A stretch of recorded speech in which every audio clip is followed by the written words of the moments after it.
ഫിക്ർ ഉണ്ടാകുമ്പോഴാണ് ദിക്ർ ഉണ്ടാവുകയുള്ളൂ. ഫിക്ർ ഉണ്ടാകുമ്പോഴാണ് ദിക്ർ ഉണ്ടാവുക. അതുകൊണ്ടാണ് അല്ലാഹു സുബ്ഹാനഹു വ തആല വിശ്വാസികളോട് ചുറ്റുവട്ടങ്ങളെക്കുറിച്ച് ആലോചിക്കാൻ നിരന്തരമായി ആവശ്യപ്പെട്ടുകൊണ്ടിരിക്കുന്നത്. ചുറ്റുവട്ടങ്ങളെക്കുറിച്ച് ആലോചിച്ചു കൊണ്ടിരിക്കണം നിങ്ങൾ. കാരണം വിശ്വാസിയോട് അത് ആവശ്യപ്പെടുന്നത് എന്തിനാണെന്ന് ചോദിച്ചാൽ അവർക്കുള്ള ആ ഒരു വിശ്വാസത്തെ കൂടുതൽ കൂടുതൽ ബോധ്യത്തിന്റെ തലത്തിലേക്ക് ഉയർത്തിക്കൊണ്ടുവരുവാൻ വേണ്ടിയാണ്. അതാണ് നമ്മൾ ആമുഖത്തിൽ ഓതി വെച്ചത്. ഹാമീം തൻസീലുൽ കിതാബി മിനല്ലാഹിൽ അസീസിൽ ഹക്കീം 45-ാം അധ്യായം സൂറത്തുൽ ജാസിയയിലെ 1 മുതൽ 5 വരെയുള്ള വചനങ്ങളാണ് നമ്മൾ ഓതി വെച്ചത്. എന്താണത്? ഹാമീം തൻസീലുൽ കിതാബി മിനല്ലാഹിൽ അസീസിൽ ഹക്കീം. അസീസും ഹക്കീമുമായിട്ടുള്ള അള്ളാഹുവിങ്കിൽ നിന്നുള്ളതാണ് ഈ വേദഭാഗം.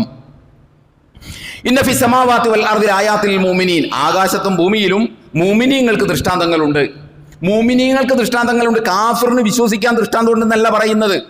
മുഅ്മിനീങ്ങൾക്ക് ദൃഷ്ടാന്തമുണ്ട്. മുഅ്മിനീങ്ങൾക്ക് എന്തിനാണ് ദൃഷ്ടാന്തം? അവർ ഓൾറെഡി വിശ്വസിച്ചിട്ടുണ്ടല്ലോ. അപ്പോൾ മുഅ്മിനീങ്ങളോട് ദൃഷ്ടാന്തമുണ്ടെന്ന് പറയുന്നത് അവരുടെ വിശ്വാസത്തെ കൂടുതൽ കൂടുതൽ കളർഫുൾ ആക്കാനും പ്രോജ്വലമാക്കാനും കൂടുതൽ കൂടുതൽ സ്ട്രെങ്തൻ ചെയ്യാനും വേണ്ടിയിട്ടാണ് അല്ലാഹു സുബ്ഹാനഹു വ തആല ഇത് ആവശ്യപ്പെടുന്നത്.